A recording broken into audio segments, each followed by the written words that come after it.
পাকিস্তানে পৌঁছেছেন ইরানি পররাষ্ট্রমন্ত্রী আরাকচি। প্রধানমন্ত্রীর সঙ্গে ইরানের দাবি ও ওয়াশিংটনের শর্ত পর্যালোচনা করে শান্তি আলোচনা নিয়ে বৈঠক। যুদ্ধবিরতির মধ্যে তেহরান বিমানবন্দরে ফ্লাইট চালু, কাটেনি অনিশ্চয়তা। লেবানন পুনর্গঠন ছাড়া শুধু যুদ্ধবিরতি ঘোষণা বাস্তুচ্যুত মানুষের জীবন স্বাভাবিকতায় ফিরিয়ে আনার জন্য যথেষ্ট নয়, জানিয়েছে জাতিসংঘ। 2 দশক পর গাজায় প্রথমবারের মতো অনুষ্ঠিত পৌরসভা নির্বাচন, এর মাঝেও ইসরায়েলি আগ্রাসনে নিহত 15। ইরান যুদ্ধের নিচে চাপা পড়ে গেছে, যুদ্ধবিধ্বস্ত গাজা সংকট, বাড়ছে মানবিক বিপর্যয়ের তীব্রতা। মধ্যপ্রাচ্যের রাজনৈতিক, অর্থনৈতিক সহ সবশেষ খবরাখবর আপনাদের সামনে এক নজরে তুলে ধরছি আমি রেশমা আহমেদ।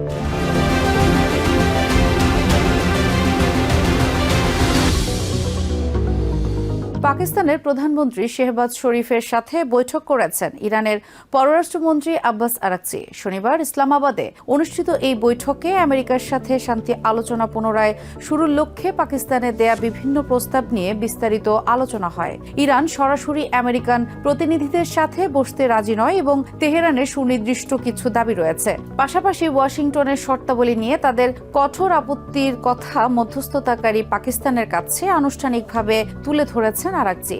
আমেরিকান প্রতিনিধি দল পাকিস্তানে পৌঁছালেও ইরান তাদের সাথে সরাসরি আলোচনার সম্ভাবনা নাকচ করে দিয়েছে। এর আগে পাকিস্তানের সেনাপ্রধান ফিল্ড মার্শাল আসিম মুনিরের সাথেও পৃথকভাবে সাক্ষাৎ করেন ইরানি পররাষ্ট্রমন্ত্রী। সেখানে আঞ্চলিক নিরাপত্তা এবং চলমান ভূরাজনৈতিক অস্থিরতা নিরসনে দুই দেশের সামরিক ও কূটনৈতিক সহযোগিতার বিষয়ে আলোচনা হয়।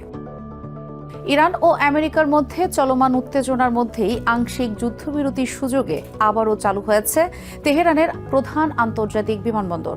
প্রায় 2 মাস বন্ধ থাকার পর যাত্রী ফ্লাইট পুনরায় চালু হওয়ায় স্বস্তি ফিরলেও পরিস্থিতি এখনও পুরোপুরি স্থিতিশীল নয় বলে জানিয়েছেন বিমানবন্দর কর্তৃপক্ষ। তেহরানের ইমাম খোমেনি ইন্টারন্যাশনাল এয়ারপোর্টে পুনরায় ফ্লাইট চলাচল শুরু হয়েছে। ইরান ও আমেরিকার মধ্যে যুদ্ধবিরতির প্রেক্ষাপটে শনিবার এই সিদ্ধান্ত কার্যকর করা হয়। ফেব্রুয়ারির 28 তারিখ থেকে আমেরিকা ও ইসরায়েলের সঙ্গে সংঘাত শুরুর পর থেকেই ইরানের আকাশসীমা প্রায় পুরোপুরি বন্ধ ছিল, ফলে প্রায় 2 মাস ধরে বন্ধ ছিল যাত্রীবাহী ফ্লাইট। দেশীয় এয়ারলাইন্সের আন্তর্জাতিক ফ্লাইট পরিচালনা শুরু হয়েছে। আন্তর্জাতিক এয়ারলাইন্সগুলোর সঙ্গে আলোচনা চলছে যাতে তারা নিজেদের গন্তব্যে এখান থেকে ফ্লাইট চালাতে পারে। পরিস্থিতি স্থিতিশীল থাকলে খুব দ্রুত যুদ্ধের আগের মতো ফ্লাইট সংখ্যা ফিরে আসবে বলে আমরা আশা করছি। এই যুদ্ধের প্রভাব পড়েছে বিশ্বজুড়ে বিমান চলাচলে। হাজার হাজার ফ্লাইট বাতিল, রুট পরিবর্তন ও সময়সূচি বদলের ঘটনা ঘটেছে। ক্ষেপণাস্ত্র ও ড্রোন হামলার ঝুঁকিতে মধ্যপ্রাচ্যের বড় অংশের আকাশসীমা বন্ধ হয়ে যায়। বেসামরিক বিমানবন্দরের অবকাঠামো নিরাপদ থাকা উচিত, কিন্তু এই যুদ্ধে আমরা দেখেছি রাডার সহ বেসামরিক ব্যবস্থাপনা লক্ষ্যবস্তুতে পরিণত হয়েছে। এটি কোনোভাবেই গ্রহণযোগ্য নয় এবং আন্তর্জাতিক সংস্থাগুলোও এমন কর্মকাণ্ডের বিরোধিতা করে।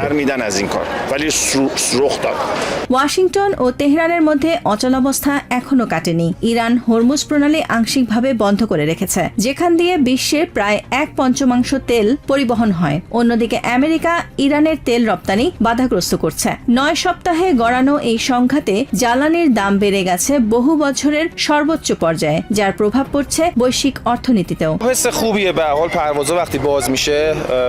ফ্লাইট চালু হওয়াটা ভালো লাগছে। এতে বাণিজ্য আবার শুরু হবে, মানুষ কাজ করতে পারবে। যদিও আমি যুদ্ধবিরতির পক্ষে নই, তারপরেও এটি বাস্তবতা। সরকার বা আন্তর্জাতিক মহলের সিদ্ধান্ত আমরা সম্মান করি। ফ্লাইট চালু হলেও ইরান আমেরিকা উত্তেজনা পুরোপুরি কমেনি, ফলে এই স্বস্তি কতদিন স্থায়ী হবে তা নিয়ে সংশয় থেকেই যাচ্ছে। Nahid Sihan, TVN 24 news desk. লেবাননে ইসরায়েলি বাহিনীর হামলায় নজিরবিহীন ধ্বংসযজ্ঞের পর কেবল যুদ্ধবিরতি বাস্তুচ্যুত পরিবারগুলোর ঘরে ফেরার জন্য যথেষ্ট নয় বলে হুঁশিয়ারি দিয়েছে জাতিসংঘ। ইউনিসেফের মতে ঘরবাড়ি ও হাসপাতাল ধ্বংস হয় 1.2 মিলিয়নের বেশি মানুষের জীবন এখন অনিশ্চয়তায়। সংস্থাটি বলছে নিরাপদ প্রত্যাবর্তনের জন্য যুদ্ধবিরতির পাশাপাশি ধ্বংস হওয়া আবাসন পুনর্গঠন এবং অকেজ হয়ে পড়া স্বাস্থ্যসেবা ব্যবস্থা সচল করা জরুরি। এদিকে আমেরিকার মধ্যস্থতায় যুদ্ধবিরতির মেয়াদ বাড়ানো হলেও দক্ষিণ লেবাননে শনিবার দিনভর পাল্টাপাল্টি হামলা ও বিস্ফোরণের শব্দ শোনা গেছে। বৈরুতের এই স্কুল প্রাঙ্গণ এখন বাস্তুচ্যুত হাজারো মানুষের আশ্রয়স্থল। শ্রেণীকক্ষের করিডোর আর খেলার মাঠ এখন ঢাকা পড়েছে সারিবদ্ধ তাঁবুতে। আমেরিকান মধ্যস্থতায় লেবানন ও ইসরায়েলের মধ্যকার যুদ্ধবিরতির মেয়াদ আরও 3 সপ্তাহ বাড়ানো হলেও সাধারণ মানুষের মনে এখন একটাই প্রশ্ন, ফিরবেন কোথায়? ইউনিসেফের দাবি, কেবল আলোচনার টেবিলে সমঝোতা কিংবা গোলাগুলি থামলেই বাস্তুচ্যুতদের এই সংকট কাটবে না। কারণ বাড়িঘর আর হাসপাতাল যেখানে ধ্বংসস্তূপে পরিণত হয়েছে, সেখানে বসবাসের মতো ন্যূনতম পরিবেশটুকুও নেই। Makes it much harder for people to go back. Everyone wants to go home, no one wants to be in a shelter. But if your home has been turned to rubble, or if your home is now occupied, or if you're simply going back to an area where the only hospital can't function anymore, all these things are making it very difficult for people, even with a ceasefire. সংকট কেবল আবাসন নিয়ে নয়, গভীর ক্ষত তৈরি হয়েছে শিশুদের মনেও। 8 এপ্রিল মাত্র 10 মিনিটের এক ধ্বংসলীলায় প্রাণ হারিয়েছেন ডজন খানেক শিশু। সেই আতঙ্ক আজও তাড়া করে ফিরছে প্রত্যক্ষদর্শী শিশুদের। ইউনিসেফ বলছে গত 2 মাসে 1.2 মিলিয়নেরও বেশি মানুষ ঘর হারিয়েছে, যাদের বড় একটি অংশই শিশু। জবাবদিহিতার অভাব আর অব্যাহত নিরাপত্তাহীনতার কারণে এখন আর কোনো যুদ্ধবিরতির ওপর ভরসা করতে পারছে না সাধারণ মানুষ। মাঠের লড়াই সাময়িক থামলেও যুদ্ধের এই ট্রমা শিশুদের শৈশবকে কতটা বদলে দিচ্ছে তা উঠে এসেছে জেমস এল্ডারের কণ্ঠে। Trauma doesn't stop when the bombings stop. I've seen children here in Lebanon, I've seen children in Gaza who learn the sounds and the sights of drones before they learn to read. That's not recovering from war, that's being shaped by war. এদিকে new ইয়র্কে জাতিসংঘের সদর দপ্তর থেকে এসেছে আরও কড়া বার্তা। মহাসচিবের মুখপাত্র স্টিফেন ডুজারিক জানিয়েছেন, দক্ষিণ লেবাননে যে মাত্রার ধ্বংসযজ্ঞ চালানো হচ্ছে তা নজিরবিহীন। তিনি স্পষ্টভাবে সতর্ক করেছেন, লেবাননকে আরেকটি গাজায় রূপান্তর হতে দেয়া যাবে না। আন্তর্জাতিক আইন লঙ্ঘন করে বেসামরিক স্থাপনায় হামলার ঘটনায় ইসরায়েলের দায়বদ্ধতা নিয়েও প্রশ্ন তুলেছেন বিশ্ব সংস্থাটি। আমরা ধ্বংসযজ্ঞের এক ভয়াবহ স্তর দেখছি। দক্ষিণ লেবানন যেন আরেকটি গাজা না হয় সে বিষয়ে মহাসচিব অত্যন্ত স্পষ্ট। সেখানে একজন সাংবাদিক নিহতের ঘটনায় আমরা দ্রুত এবং নিরপেক্ষ তদন্তের আহ্বান জানাচ্ছি। লেবাননের জন্য এখন জোরালো আন্তর্জাতিক সমর্থন প্রয়োজন। কূটনৈতিক টেবিলে প্রেসিডেন্ট ডোনাল্ড ট্রাম্প 3 সপ্তাহের জন্য যুদ্ধবিরতি বাড়ানোর ঘোষণা দিলেও ইসরায়েলের তৎপরতা বলছে ভিন্ন কথা। শনিবার লেবানন সীমান্তে আরও বেশ কিছু ইসরায়েলি ট্যাঙ্ক ও সাজোয়া যান মোতায়েন হতে দেখা গেছে। দক্ষিণ লেবাননের গ্রামগুলো থেকে বিস্ফোরণের কালো ধোঁয়া আর মেশিনগানের গুলির শব্দ শোনা যাচ্ছে লাগাতার। হিজবুল্লাহ এই যুদ্ধবিরতিকে অর্থহীন বলে দাবি করেছে এবং শনিবার একটি ইসরায়েলি ড্রোন ভূপাতিত করার দাবি করেছে। ইসরায়েলের দাবি অনুযায়ী তারা কেবল বাফার জোন বা নিরাপদ অঞ্চল তৈরি করছে, কিন্তু ইউনিসেফের মতে এই কৌশল সাধারণ মানুষের মনে গভীর আস্থার সংকট তৈরি করেছে। নিজিয়া জামি, টিভিএন 24 নিউজ ডেস্ক। দীর্ঘ 2 দশক ধরে ইসরায়েলি চলমান আগ্রাসনের মাঝেই গাজায় প্রথমবারের মতো অনুষ্ঠিত হয়েছে পৌরসভা নির্বাচন। শনিবার থেকে শুরু হওয়া এই প্রক্রিয়ায় রামাল্লাতে নিজের ভোটাধিকার প্রয়োগ করেন প্যালেস্টাইনের প্রেসিডেন্ট মাহমুদ আব্বাস। এ সময় তিনি বলেন, এই নির্বাচন বিশ্ববাসীর কাছে প্যালেস্টাইনের গণতান্ত্রিক চেতনার এক বলিষ্ঠ বার্তা। একই সাথে তিনি গাজাকে প্যালেস্টাইনের অবিচ্ছেদ্য অংশ হিসেবে অভিহিত করেন। এদিকে অঞ্চলটির দেইর আল বালাহ এবং ওয়েস্ট ব্যাংকে নির্বাচনে স্বতঃস্ফূর্তভাবে অংশগ্রহণ ও ভোট দিতে পেরে সন্তোষ প্রকাশ করেছেন সাধারণ ভোটাররা। প্যালেস্টাইন নির্বাচন কমিশনের দেয়া তথ্য অনুযায়ী গাজা ও ওয়েস্ট ব্যাংক সহ মোট 100,000 ভোটার অংশ নিয়েছে এই নির্বাচনে। দীর্ঘ 2 দশক পর গাজায় প্রথমবারের মতো অনুষ্ঠিত হচ্ছে পৌরসভা নির্বাচন। শনিবার সকালে রামাল্লায় নিজের ভোটাধিকার প্রয়োগ করেন প্যালেস্টাইনের প্রেসিডেন্ট মাহমুদ আব্বাস। এ সময় তিনি এই আয়োজনকে অঞ্চলটির অদম্য গণতান্ত্রিক চেতনার বহিঃপ্রকাশ হিসেবে অভিহিত করেন। সব বাধা পেরিয়ে প্যালেস্টাইন গণতন্ত্রের চর্চা করতে পেরে আনন্দিত। এই ভোট বিশ্বকে বার্তা দেয় যে প্যালেস্টাইন একটি স্বাধীন রাষ্ট্র পাওয়ার যোগ্য, যার রাজধানী হবে পূর্ব জেরুজালেম। গাজা প্যালেস্টাইনের অবিচ্ছেদ্য অংশ। তাই দেইর আল বালাহতে এই নির্বাচনের মাধ্যমে দেশের 2 অংশের ঐক্য নিশ্চিত করা হচ্ছে। প্রেসিডেন্টের সেই আশাবাদের সুরই যেন প্রতিধ্বনিত হচ্ছে সাধারণ ভোটারদের কণ্ঠে। যুদ্ধ বিধ্বস্ত গাজার দেইর আল বালা শহরে ভোট দিতে পেরে উচ্ছ্বসিত সাধারণ মানুষ। প্রতিকূল পরিবেশেও ভোট প্রক্রিয়া সম্পন্ন করতে স্থানীয়ভাবে তৈরি করা হয়েছে ব্যালট বক্স।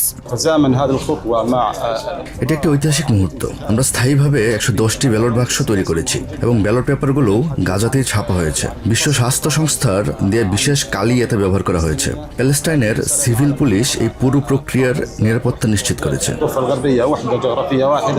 এই নির্বাচন এখন পুরো প্যালেস্টাইনের জন্য অস্তিত্ব রক্ষার এক উৎসব হয়ে দাঁড়িয়েছে। গাজাবাসীর কণ্ঠে ফুটে উঠেছে সেই দৃঢ়তা।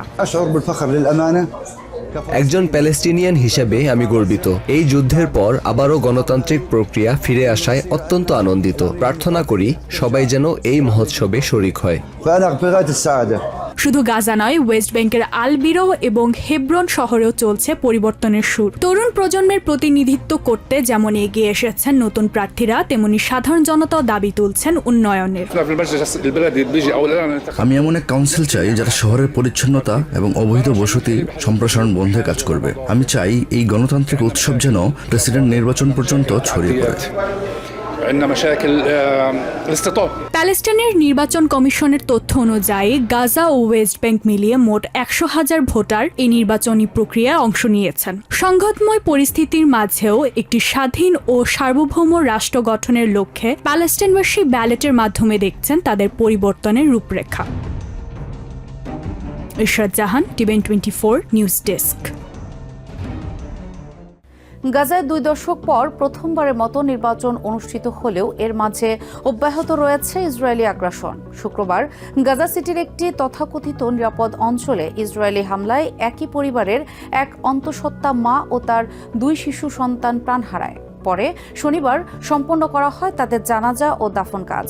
প্যালেস্টাইনের স্বাস্থ্য কর্মকর্তাদের তথ্যানুযায়ী একই দিনে পুরো গাজা জুড়ে ইসরায়েলি বাহিনীর গুলিতে প্রাণ হারায় আরও 12 সেনা। এদিকে গাজা সিটিতে হামলা চালানোর বিষয়টি নিশ্চিত করলেও অন্যান্য হামলার বিষয়ে মন্তব্য করেনি ইসরায়েলি সামরিক বাহিনী। তাদের দাবি, হামাস যোদ্ধাদের লক্ষ্য করেই এই হামলা চালিয়েছে তারা। মধ্যপ্রাচ্যে ইরান ইসরায়েল সংঘাতের আশঙ্কায় বিশ্ব রাজনীতির কেন্দ্রবিন্দুতে এখন তেহরান। ফলস্বরূপ বিশ্ববাসী দৃষ্টির অগোচরে উপেক্ষিত থেকে যাচ্ছে গাজা উপত্যকার ক্রমবর্ধমান মানবিক সংকট। গাজার স্বাস্থ্য কর্তৃপক্ষের তথ্যানুযায়ী 2023 সালের অক্টোবর থেকে এ পর্যন্ত প্রাণহানি ছাড়িয়েছে 72,500। বিশ্লেষকরা বলছেন, চলমান আগ্রাসনে গাজার অর্থনীতি ও জীবনযাত্রা ক্রমাগত ধ্বংসের মুখে। আশঙ্কা করা হচ্ছে ইরান ও লেবাননের সঙ্গে যুদ্ধে কাঙ্ক্ষিত সাফল্য না পাওয়ায় চাপের মুখে পড়েছেন ইসরায়েলি নেতা নেতানিয়াহু। ফলে রাজনৈতিক জনপ্রিয়তা পুনরুদ্ধারে গাজায় সংঘাতের মাত্রা আরও তীব্র করতে পারে। আন্তর্জাতিক মহলের নজর যখন ইরান ইসরায়েল উত্তেজনার দিকে, তখন আড়ালেই থেকে যাচ্ছে গাজা উপত্যকার অস্তিত্ব রক্ষার লড়াই। যুদ্ধের কেন্দ্রবিন্দু বদলে যাওয়ায় গাজায় ক্রমাগত তীব্র হচ্ছে অর্থনৈতিক ধস ও প্রাণহানির শঙ্কা। 2 বছরের রক্তক্ষয়ী যুদ্ধে এখন পর্যন্ত নিহত হয়েছেন 72,562 জন প্যালেস্টাইনিয়ান। আহতের সংখ্যা ছাড়িয়েছে 172,000। এমনকি 6 মাস আগে যুদ্ধবিরতি ঘোষণার পরও ইসরায়েলি হামলায় প্রাণ হারিয়েছে আরও 786 জন। বিশ্লেষকদের মতে সীমান্ত বন্ধ এবং পুনর্গঠন কাজের স্থবিরতায় গাজাবাসীর মনে ক্ষোভ ক্রমেই বাড়ছে, যা যে কোনো সময় আরও বড় সহিংসতায় রূপ নিতে পারে। ইরান যুদ্ধ গাজার উপর বড় প্রভাব ফেলেছে। যুদ্ধবিরতির দ্বিতীয় ধাপের প্রক্রিয়া এখন পুরোপুরি থমকে গেছে। ত্রাণ প্রবেশ কিংবা প্রশাসনিক কাঠামো সক্রিয় করার পরিকল্পনাও বাধাগ্রস্ত। গাজার মানুষ মনে করছে বিশ্ব তাদের কষ্টের প্রতি উদাসীন। ইরান যুদ্ধ গাজার উপর প্রভাব ফেলেছে। যুদ্ধবিরতির দ্বিতীয় ধাপের প্রক্রিয়া এখন পুরোপুরি থমকে গেছে। ত্রাণ প্রবেশ কিংবা প্রশাসনিক কাঠামো সক্রিয় করার পরিকল্পনাও বাধাগ্রস্ত। গাজার মানুষ মনে করছে বিশ্ব তাদের কষ্টের প্রতি উদাসীন। এদিকে রাজনৈতিক অস্তিত্ব টিকিয়ে রাখতে ইসরায়েলের প্রধানমন্ত্রী বেঞ্জামিন নেতানিয়াহু গাজা ইস্যুকে নতুন করে উস্কে দিতে পারেন বলে সতর্ক করছেন সাংবাদিকরা।